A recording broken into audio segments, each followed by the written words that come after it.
नमस्कार मित्रों, संदीप नामा में आपका स्वागत है। पीलीभीत जिले के कद्दावर नेता पूर्व मंत्री अनीस खान और फूल बाबू एक बार फिर पाला बदलने जा रहे हैं। बहन जी मायावती का स्नेह उन्हें अब रास नहीं आ रहा है और अब वह फिर हाथी से उतरकर साइकिल की सवारी करने जा रहे हैं। सपा सुप्रीमो अखिलेश यादव से उनकी मुलाकात हो चुकी है और सपा में शामिल होने की सिर्फ औपचारिकता मात्र शेष रह गई है। ये तय हो गया है कि शीघ्र ही सपा में उनकी शामिल होने की घोषणा कर दी जाएगी। फूल बाबू के सपा में आने की सुगबुगाहट से सपा खेमे में खुशी कम बेचैनी ज्यादा है। पूर्व मंत्री हाजी रियाज अहमद के इंतकाल के बाद, उनके निधन के बाद खुद को पार्टी का बड़ा नेता मानने वालों की एक फेहरिस्त तैयार हो गई थी और ऐसे नेता बड़ा पसोपेश में है, क्योंकि यह सब मिलकर भी फूल बाबू के सियासी कद के आसपास नहीं पहुंचते हैं। पहले फूल बाबू की बात कर लेते हैं। वह निश्चित रूप से हाजी रियाज अहमद के बाद दूसरे सबसे बड़े मुस्लिम नेता हैं और उनके इंतकाल के बाद तो सबसे ताकतवर मुस्लिम नेता के रूप में फूल बाबू का नाम लिया जा सकता है। उनकी मुसलमानों में मजबूत पैठ है। बसपा का जो वोट बैंक है उस पर भी उनकी अच्छी खासी पकड़ है। कई बार विधायक और मंत्री रहे। फूल बाबू एक तेज तर्रार धाकड़ नेता के रूप में शुमार किए जाते हैं। प्रदेश भर में उनकी पहचान है। भाजपा छोड़कर शायद सभी दलों का दामन फूल बाबू थाम चुके हैं, यानी दल बदलने में कोई गुरेज नहीं है उन्हें। लेकिन जीत सिर्फ बसपा में रहते हुए ही उन्हें मिली है। जब बसपा में रहे तभी वे चुनाव जीत पाए। कांग्रेस में गए, राहुल गांधी भी बीसल फुराए, लेकिन फूल बाबू को जीत नहीं दिला सके। बसपा कमजोर हुई तो हालात भांपकर एक मने हुए शातिर सियासी हस्ती की तरह उन्होंने हालात भांपकर फूल बाबू ने तुरंत पाला बदला और फिर सपा में शामिल हो गए। सपा में आते ही उनका कद कम करने के लिए सपाई ही सक्रिय हो गए, क्योंकि उन्हें मालूम था कि जितने ज्यादा फूल बाबू मजबूत होंगे उतने ही ज्यादा और जो खुद को सर्वोपरि मान चुके हैं वो नेता कमजोर होते चले जाएंगे सपा के। सपा वाले उनको बर्दाश्त नहीं कर पाए, लिहाजा सपा से भी उनकी विदाई हो गई। बसपा शासनकाल में जब वे मंत्री थे तो उन्होंने दबंग अंदाज में राजनीति की। एक धाकड़ मंत्री के रूप में उनकी पहचान थी। शासन और प्रशासन को उन्होंने कठपुतली की तरह अपने इशारों पर नचाया। हालांकि वक्त पलटा और इसी प्रशासन ने, पुलिस प्रशासन ने उनको, फूल बाबू को जेल की हवा खिला दी। फूल बाबू को जेल जाना पड़ा। पिछले विधानसभा चुनाव में उनको बड़ी उम्मीद थी कि वह चुनाव जीतेंगे। माहौल ऐसा बन रहा था, उनको लग रहा था कि वह इस बार चुनाव जीतेंगे, लेकिन मोदी लहर में उनका ताना बाना बिखर सा गया, तिनके की तरह हवा में बिखर गया। फूल बाबू एक मंजे हुए राजनीतिज्ञ हैं। उन्हें मालूम है कि फिलहाल उत्तर प्रदेश में बसपा मुख्य संघर्ष में कहीं नहीं ठहरती, कहीं नहीं नजर आती। इसलिए उन्होंने वक्त की नज़ाकत को भागते हुए एक बार फिर पाला बदलने का मन बना लिया है। और जबकि हाजी रियाज अहमद का भी इंतकाल हो चुका है, वो भी नहीं है, तो ये मौका फूल बाबू को एक बहुत माकूल लगा और उन्होंने एक बार फिर पाला बदलने का मन बनाया है। उन्होंने सपा सुप्रीमो अखिलेश यादव से मुलाकात की और सपा सुप्रीमो की ओर से एक तरह से हरी झंडी मिलते ही उन्होंने सपा में शामिल होने का पूरा मन बना लिया है। हालांकि अभी तक इसकी औपचारिक घोषणा नहीं हुई है, लेकिन पूरी उम्मीद है कि शीघ्र ही सपा में वो शामिल होंगे। उनकी सपा में शामिल होने की एक सिर्फ औपचारिक घोषणा मात्र ही बाकी है। फूल बाबू के सपा में शामिल होने से निश्चित रूप से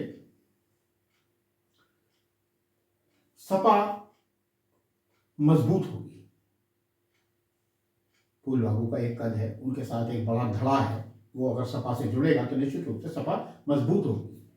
हाजी रियाज अहमद के इंतकाल के बाद सपा में जो एक वैक्यूम था, एक जो खालीपन सा था, लंबे अंतराल से महसूस किया जा रहा था, उसकी कुछ हद तक भरपाई संभव हो सकेगी। हाजी रियाज अहमद की इस दुनिया से रुखसती के बाद सपा की एक तरह से सरपरस्ती खत्म हो गई। हाजी रियाज अहमद जिस दमदारी से सपा सुप्रीमो अखिलेश यादव या इससे पहले मुलायम जी के सामने अपनी बात रख लेते थे, वो नहीं संभव हो पा रहा था। सपा कमजोर होती चली गई। हाजी रियाज अहमद के समक्ष जो बोलने की हिम्मत नहीं कर पाते थे, सपा के कई नेता ऐसे हैं जो हाजी रियाज अहमद के समक्ष खड़े होने की हिम्मत नहीं करते थे, बोल नहीं पाते थे खुलकर। वह खुद को सपा के सबसे ताकतवर नेता के रूप में प्रदर्शित करने लगे, ये जताने लगे कि अब वो एक ताकतवर नेता सपा के बन चुके हैं। और जताना भी चाहिए, जिसको अवसर मिले तो उसको कम से कम अपना रुतबा दिखाना चाहिए। मुस्लिम नेताओं में खासकर खुद को सपा सुप्रीमो अखिलेश यादव का खासम खास और जिले का सबसे ताकतवर सपा नेता साबित करने की होड़ सी लग गई सपा नेताओं में। सपा में खुद को बड़ा साबित करने के लिए आपस में गुटबंदी चरम पर पहुंच गई। खुद को सर्वोपरि, खुद को एक ताकतवर नेता स्थापित करने के लिए सपा में ही गुटबंदी चरम पर पहुंच गई।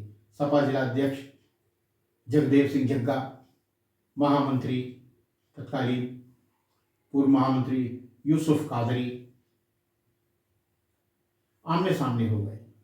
इससे सपा को बहुत नुकसान हुआ। दोनों बड़े धाकड़ जुझारू नेता हैं, लेकिन दोनों एक दूसरे के आमने सामने हो गए। पार्टी का हित छोड़कर एक दूसरे पर ही अपनी ताकत दिखाने लगे, सियासी ताकत दिखाने लगे। एक दूसरे को नीचा दिखाने में कोई कोर कसर नहीं छोड़ी। नतीजा यह हुआ, सपा दो फाड़ हो गई। पार्टी के पूर्व मंत्री और एक और ताकतवर नेता, धाकड़ नेता, अपनी खुद की सियासी जमीन तैयार करने वाले युवा नेता हेमराज वर्मा की पार्टी से विदाई हो गई। इसी गुटबंदी के चक्कर में उन्होंने भाजपा का दामन थाम लिया। सपा के लिए ये एक करारा झटका था। हाजी रियाज अहमद के इंतकाल और हेमराज वर्मा के पार्टी छोड़ने के बाद जिला अध्यक्ष जग्गा और यूसुफ कादरी और नफीस अहमद अंसारी का ही पार्टी में वर्चस्व स्थापित हो गया। यूसुफ कादरी ने बाकायदा विधानसभा चुनाव की तैयारी शुरू कर दी। उनको पूरा भरोसा है कि पीलीभीत विधानसभा क्षेत्र का टिकट उन्हीं को मिलेगा। उनका मानना है कि पार्टी हाईकमान उनको आश्वासन दे चुका है और इसी बिना पर वह करीब 2 साल से क्षेत्र में मेहनत कर रहे हैं, लगे हुए हैं। सपा के जिला महामंत्री अनीस अहमद अंसारी ने भी अपना प्रचार शुरू कर दिया है। नफीस अहमद अंसारी और यूसुफ कादरी मुस्लिम वोटों पर अपनी मजबूत पकड़ का दावा कर रहे हैं। उनका कहना है कि उनकी मुस्लिम वोटों पर बहुत अच्छी पकड़ है और जो सपा का परंपरागत हिंदू वोट है वो उनके साथ है, इसलिए वो चुनाव में एक समर्थ और सशक्त प्रत्याशी साबित हो सकते हैं। अब जबकि फूल बाबू के सपा में आने की संभावना है, तो समाजवादी पार्टी के सभी मठाधीश बहुत बेचैन हैं, बहुत परेशान हैं। कोई दो राय नहीं कि फूल बाबू अगर समाजवादी पार्टी में आते हैं तो उनके पर कतल जाएंगे। फूल बाबू के कद को देखते हुए सपा हाईकमान उनको निश्चित रूप से तवज्जो देगा।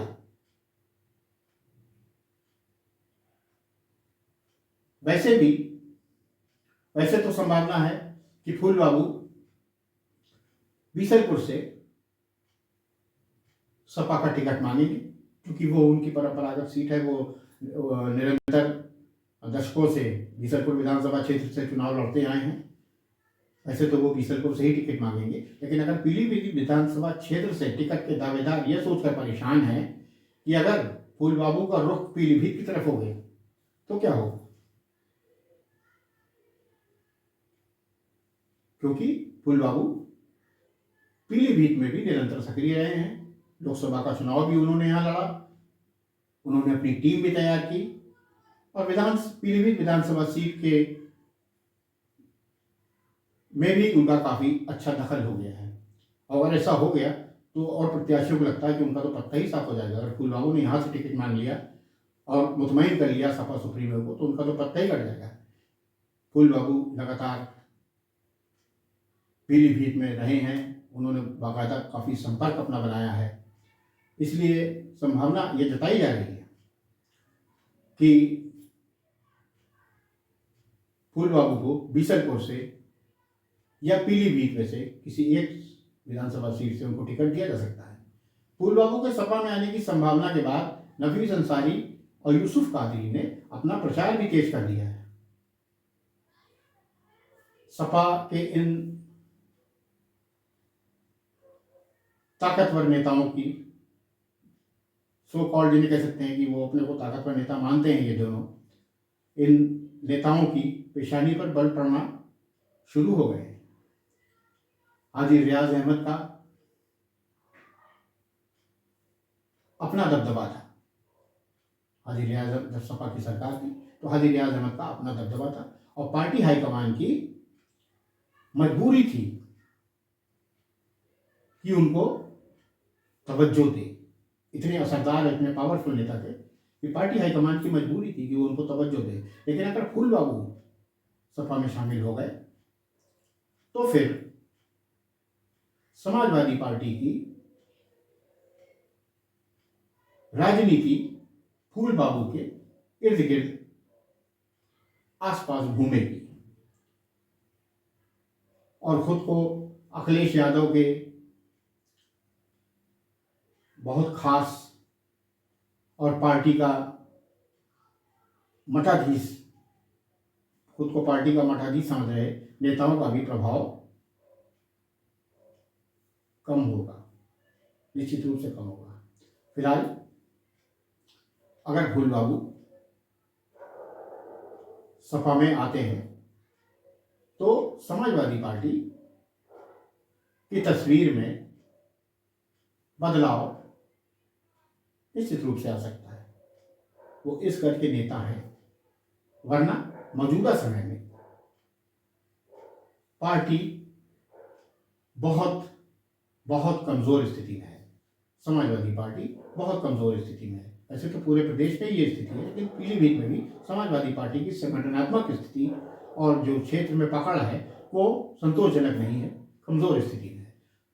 संगठनात्मक रूप से भी और जनता के बीच में भी फिलहाल इस समय समाजवादी पार्टी की कोई पैठ नजर नहीं आ रही है या कमजोर नजर आ रही है, क्योंकि भाजपा के बाद सपा ही एक ऐसी पार्टी है जो मजबूत संगठनात्मक रूप से कही जा सकती है। इसके अपने वोट बैंक है। लोकसभा, विधानसभा, नगर पालिका, नगर पंचायत के जो चुनाव हुए वो इसका उदाहरण है कि समाजवादी पार्टी का परफॉर्मेंस इन चुनावों में अच्छा नहीं रहा है। फूल बाबू शायद सपा की डूबती नैया के खेवैया बन जाएं। फूल बाबू अगर सपा में आते हैं तो उनके लिए भी परिस्थितियां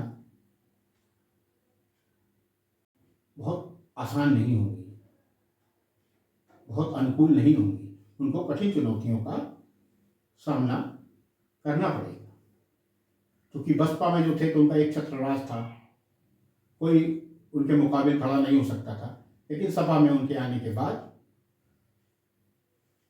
गुटबंदी बढ़ेगी और उनको घर के भेदियों से भी बहुत सावधान रहना होगा। उनके साथ निश्चित रूप से घात होगा। फूल बाबू का बंटाधार करने में ऐसे नेता चूकेंगे नहीं, क्योंकि वह जानते हैं कि फूल बाबू कमजोर होंगे तभी उनकी सियासत चल सकती है।